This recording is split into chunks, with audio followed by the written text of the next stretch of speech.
What is up, my friends? As promised, I am back with the late night news roundup here on Anfield Agenda.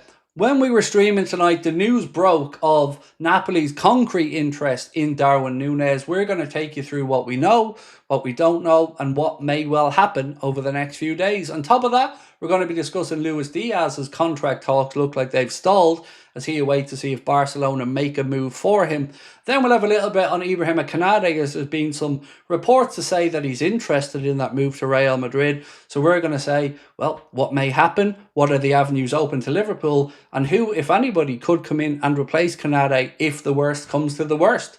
So that and lots more to come over the next few minutes. But as always, I want to know your thoughts, so please do let me know in the comment section. Drop a like on the video if you enjoy it. And don't forget to come across and join the Anfield Agenda WhatsApp community.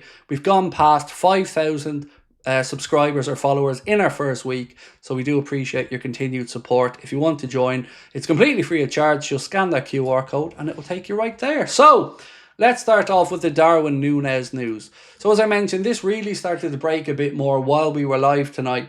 This is the first thing that we'd seen from Romano. He said Napoli have moved from phone calls to serious, direct and concrete contact for Darwin Nunez. They are working on the operation. He goes on to say that Napoli are not the only club in the race. There's competition, including from Saudi Arabia. In short, Fabrizio said, it's not an easy deal, but Napoli are working on it.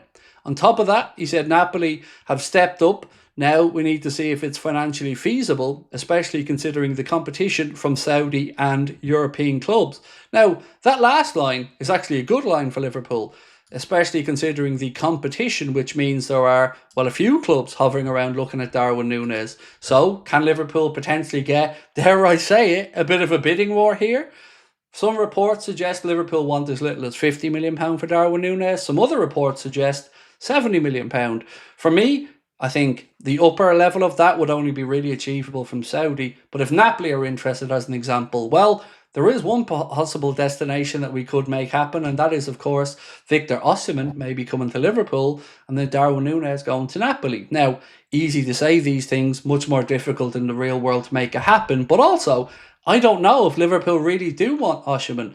Reports have said from the likes of TBR Football that Liverpool spoke with Victor Osimhen before he turned down Al Hilal. So if that's the case, maybe we are waiting.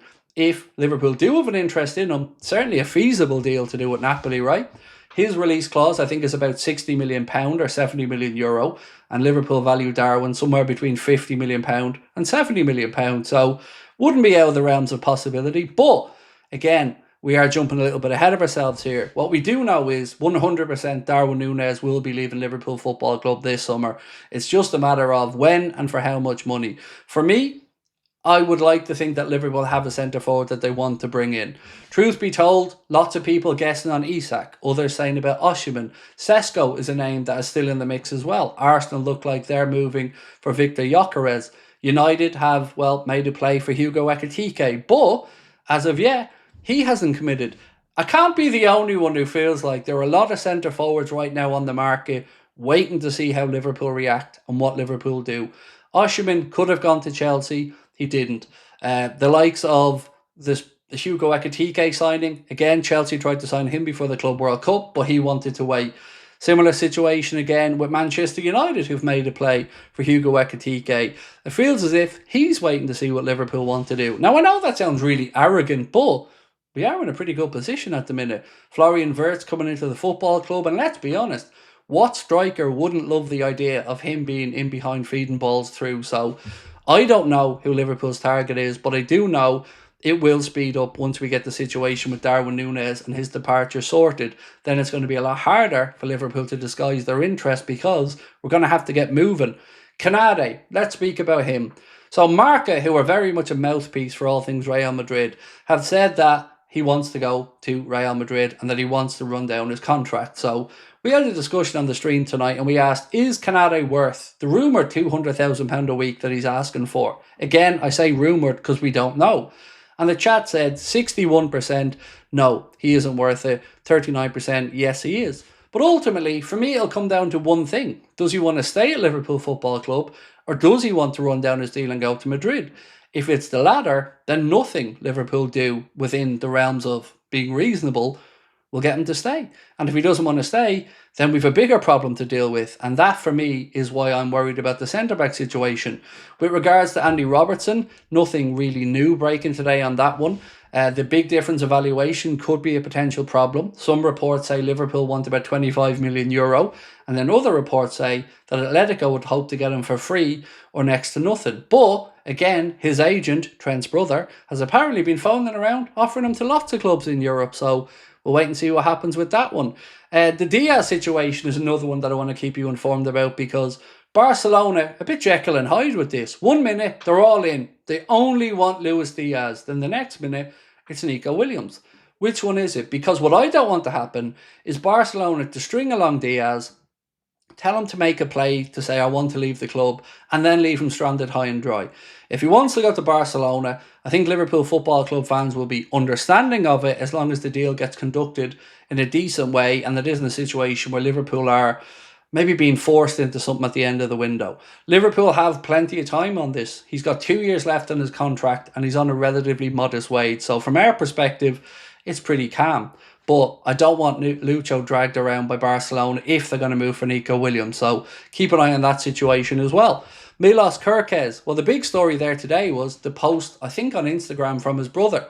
They were out on a boat and his brother was posting and he said basically, here's Milos and he will be a Liverpool player very soon, which he will. We're expecting that medical to take place this week.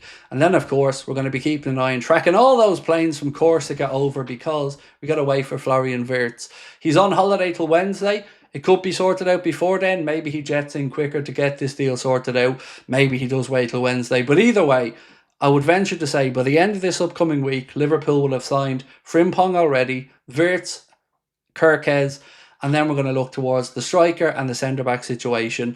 A couple of our players as well, don't forget, taking part in the under-21 Euros, the likes of Harvey Elliott and Joel Kwanzaa. So their futures probably won't be resolved for a month or so. After that, well, who knows what's next? Tyler Morton, again, away with England under-21, so his future might be a little bit delayed. Yaros, that looks like it's going to be a loan, maybe with an option to buy for him to go to Ajax, join up with Johnny Heidinger. After that, yeah, I think we're pretty much covered, ladies and gentlemen. So let me know in the comment section what you think Liverpool could realistically ask for Darwin Nunez, and who is a realistic option for us to go and get through the centre. The Isak stories aren't going away, but there's nothing to say that it's concrete interest there either. So for me, I'm kind of hands up in the air at the minute, just waiting to see what happens. But I do hope Liverpool get a bit of a bidding war for Darwin Nunez. How funny would that be if we were at the centre of a bidding war between Napoli, some Saudi clubs, and maybe a couple of other European ones? So tomorrow, we hope to see you here as always. There'll be a news video at about 4:30. I'll be live at 8:45. And then, of course, we'll have another late night news roundup. Until then, happy Father's Day once again to everybody. And I will see you guys tomorrow. Much love. Bye-bye.